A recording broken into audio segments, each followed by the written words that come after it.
Ever wonder why some videographers are killing it right now while others are struggling to stay afloat? I've spoken closely with over 30 filmmaking businesses in the last 90 days, and there's a clear pattern which is separating the winners from the whiners. Here's the cold, hard truth. Nobody actually wants to make a video. That's right.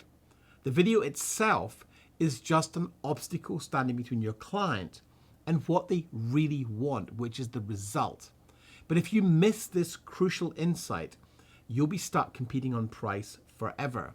But if you understand it, you'll transform from order taker to strategic partner overnight. Let me share how you can do it.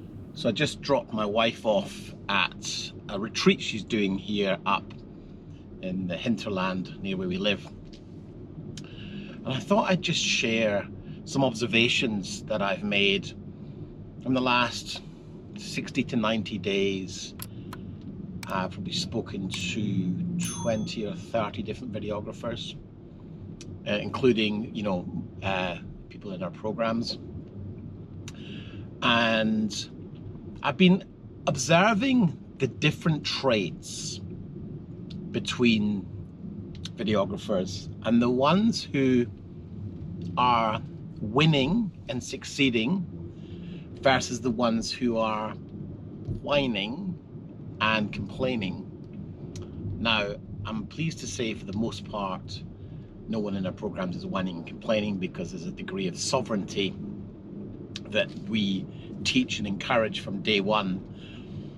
We've had a couple, but they are exiting the program, because in any situation where there is not a good culture fit, you have to exit those apples who are not aligned with the wider mission and goal that we're all working towards. One of the reasons that I created the VBA was when I started my business back in 2009, 2010, I'd had many years experience working in other businesses and also as a freelance cameraman. I didn't really understand anything about business. My knowledge was really, adding an extra monitor, a couple of lights onto a shoot and charging extra for it and thinking this was great, this is easy. But when you run a business, you've really got to, or you've got a choice to adopt a different mindset. And that is, most of us, when we start our business, we apply our freelance methodologies to the business.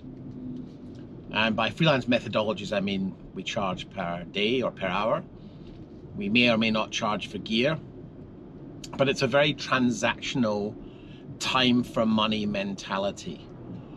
And that's okay, that's what we're used to doing, okay? And you're also used to working with production managers, people who typically have a broad range of people they can call and have a benchmark of range of rates they're willing to pay. So it somewhat constrains you, because if you work for an agency, for example, they will say, well, we can get a cameraman for X number of dollars a day. Whereas if you're doing direct to client and you're a production company and you're solving a problem for them, they're less interested in how much it costs for a shooter to come for a day than they are solving the problem. And a great example of this was Caleb, who's one of the coaches in the program, and you've probably seen his content on this channel. Caleb was having a conversation with a company that made hay silos, grain silos, and they approached him through some of his outreach. They got in touch when they were ready, and they said, hey, we'd like to make a promotional video. And he has a survey on his website where he gets a good range of, a gauge of their budget expectations from the outset. And if you're not doing this, by the way, you should absolutely do this. Have a form on your website that please just doesn't say contact us, get in touch, let's have a chat, because nobody has time for a chat. People are looking to solve problems. So if you have a website form that says things like name, email, phone number, you can ask for the web address, but if they've got a good email, they'll probably have the web address in that. It's a balance, right, between getting enough information to be able to have a meaningful discussion with yourself or your team or your coach or whoever you're working with, if you're working with someone, about the opportunity, versus so much information that they just don't want to fill it out. But the more information you ask for, the more qualified someone will be. And so it's always a delicate balance between asking for information and qualifying a prospect so you're not wasting your time on people who aren't really serious. And so I would ask things like, you know, do you have an example of the kind of film you're trying to make? What is your timeline? When does this need to be delivered by? That gives a sense of their commitment and urgency for this project. And also I'd have a drop down with some questions around, you know, what is their budget expectation? And if someone says under £3,000, then you can disqualify them. But nonetheless, so Caleb had this inquiry, and he sat down with him on a discovery call, and his discovery calls are they're repeated the same way every time. He has a system for them. A lot of filmmakers who are not working with us often talk about wanting systems, and one of the things we deploy in our program is systems for all of this stuff so that you can repeat without thinking the same way each time. And the greater benefit of that is that when you have a system, you can systemize yourself out of that role eventually when the time becomes right and you feel like you want to bring someone else to do that for you. So he has this meeting, and in the meeting they're talking about the fact they want to make a promotional video because they want to sell more grain silos. Now, that's quite a common type of situation where a client will say, we want to make a video because we want to sell more of our product. And I would say that about 80% of the videographer population would probably go, cool, yeah, well, we could probably do that in a couple of days, and it'll be this many days editing. And when they say how much, they'll say, well, probably about, you know, somewhere between £3,000 and £5,000. Cool, our budget's 7, so great. End of story, they go off and make the video. But where Caleb has a real edge, and I would say that the majority of our VBA clients have the edge, is that we never take the initial question, the initial request at face value.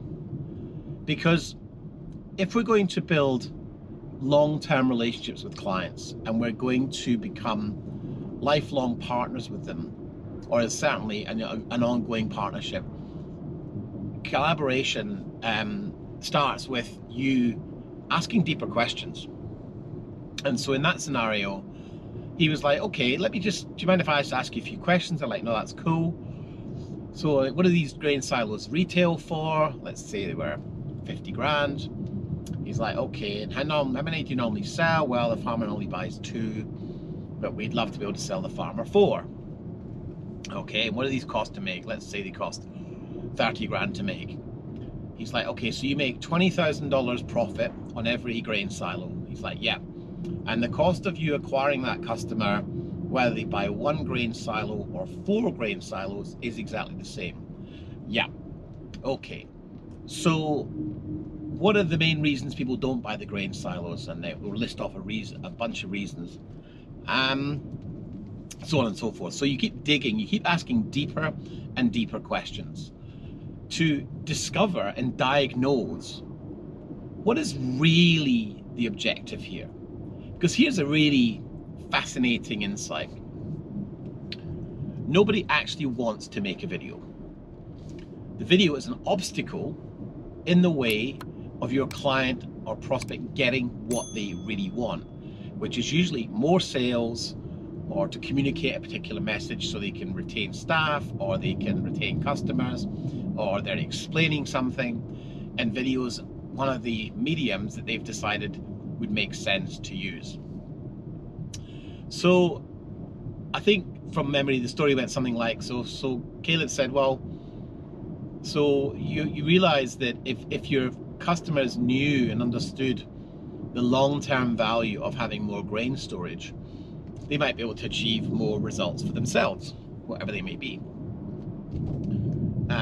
So he reframed the problem and said, so if we could create a content package, and did some strategy around how you could utilize these videos not only on your website, but cut them down for socials, have daily reels going out on Instagram, have maybe some stuff that you could create for Facebook ads. And just on that note about Facebook ads and Instagram, I had this conversation the other day with someone who said, oh, well, you know, my clients work in government and so they won't be on Facebook and Instagram. And my retort to that was, maybe not in the office, but when they go to the bathroom, when they go for a break, when they're coming from the train, they're sitting on the train, what are they doing? He said, they're on their phone. I said, what are they looking at? Probably Instagram and Facebook.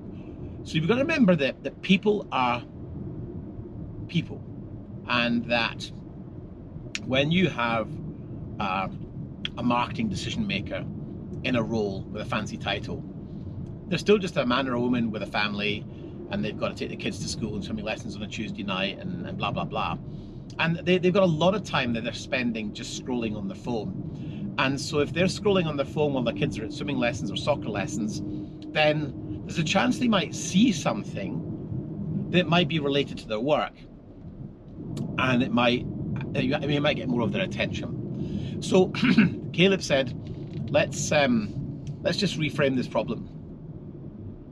If we were to make a bunch of videos, stuff for social, stuff for some Facebook ads, you know, some stuff for your website, some explanatory stuff, some training stuff, how would that impact, you know, your business? And they said, well, actually, it sounds like we could be doing a lot more. And Caleb really emphasized the fact that, look, when it comes to filming, if we're going to go and film for a day, we may as well pack the day out with footage so that we can build a library of content we could use again and again. If we're going to interview the CEO, let's make sure you get enough content where you can produce more than one piece of content. And this might seem obvious to you as a filmmaker, but to someone who's not in filmmaking every day, they are more likely to be not averse, not fluent in filmmaker speak and filmmaker language. They're not thinking about 3 months down the line. They're thinking about the problems they've got to deal with today. So what you have to do is you have to reframe the problem. And in that scenario, Caleb says, so guys, you know, this sounds like we could certainly make your 5 to 7K video, but it sounds like we could take advantage of this opportunity and help you make a lot more content, and as a result, achieve a much better outcome. Does this sound like a $5 problem you're trying to solve? Or does it sound more like a 20 to 25 grand problem? Because if we can have the average order value from a farmer go from 2 silos to 4 silos, instead of making $40,000, you're making $80,000. Now, if you've got 100 customers, that starts to add a significant amount of revenue to your bottom line. Now, what's important to note here is we're not promising that our videos will make sales. What we're saying is, if you had video content that helped someone understand how your product, service, or feature of your widget had a direct benefit to them, they join the dots in their head and they're like, well, if we had more opportunities and we could sell more product, this would make sense. And then you're now framing the video as a tool in the sales process. And so as a result, I think they ended up spending about $27,000, and that client's come back subsequently and done other work with Hebron. So I think the lesson here is to be very clear in how you are positioning your service and reframe that as something that helps the client get what they want. And if you can frame that, you will start to see a big shift in the conversations that you're having. And so I wanted to just share that story with you today, because it's a great example of another quick story actually while we're here. Another client that Caleb had, where manufacturing a particular type of interior cladding for commercial buildings. Now, this particular cladding was a bit more expensive than the competing product. And what they were discovering was that the competing product was getting used more on site by tradespeople because the developer saw the product as being cheaper. But one of the issues they had was the competing product took a lot longer to install. I think it was like an extra day to install this product compared to this new technology. And so when Hebron were approached to solve this problem, they actually wanted to create a series of install videos so that they could teach trades how easy it was to install this product. But the obstacle in that case was tradespeople are busy. They don't really want to watch videos on how to install something. If they know how to install this existing cladding with a drill and some screws, they'll keep doing that. So the company wanted to solve that problem, which was to teach people how to install this product, and they thought in that case that would result in faster installations and more uptake with the product. But while they were doing the project, they recognized that actually the greater understanding was in the time and capital saving of investing and buying this product. So the videos had a secondary benefit. And so I really think the thing I wanted to kind of really share with you today was, if you really want to grow and scale your video business, there's a lot of challenges just right now. A lot of people are in the market. A lot of people are offering straightforward video services. But if you want to build a business, one that's sustainable, then you've got to help clients solve their bigger problems. And the fact that you use video to do that is kind of neither here nor there. But what you get with this is very strong partnerships with clients where they'll never look anywhere else because you're doing more of their thinking for them. And that's really the lesson here, is that in the current state of the video industry, there are so many competitors now that the market has so much choice. They either do it themselves, they bring it in-house, they get some friend, cousin relationship to the family member who knows someone who's got a video camera, and they do it that way. So don't worry about any of that stuff. And if you're competing in that place, then you should pay attention to this video, or if you're listening on the podcast, to this podcast. So the key here is you have to adopt more of a business mindset. You have to think about your business, your video business, not as cameras and lenses and lights, but as a vehicle, a tool, a marketing tool to help clients solve bigger problems with. And that is the reason that Hebron Films wins in a small country town. They work in a town of less than 100,000 people, and they're dominant, and they're not the only video provider. So if you want to really dominate in your niche, then you have to be clear on the problems you solve for the people you work with. And as a result of that, become the diagnostic partner who helps them think more broadly about the problems they're having. And then that can give you an opportunity to solve all of those problems with videos, because we know that video can solve many, many, many, many problems. But you have to identify the problem first, ideally work in a niche that you understand deeply, and from there, get in front of people, sit on meetings with them, discuss the problems widely, be that partner, and you will find yourself with a very robust business, with strong repeat business, and clients who will never ever consider price as the main reason not to hire you. So I hope you found that helpful, folks. As always, if it was useful, hit the like and subscribe button, and please share this with other people that you think might find it helpful.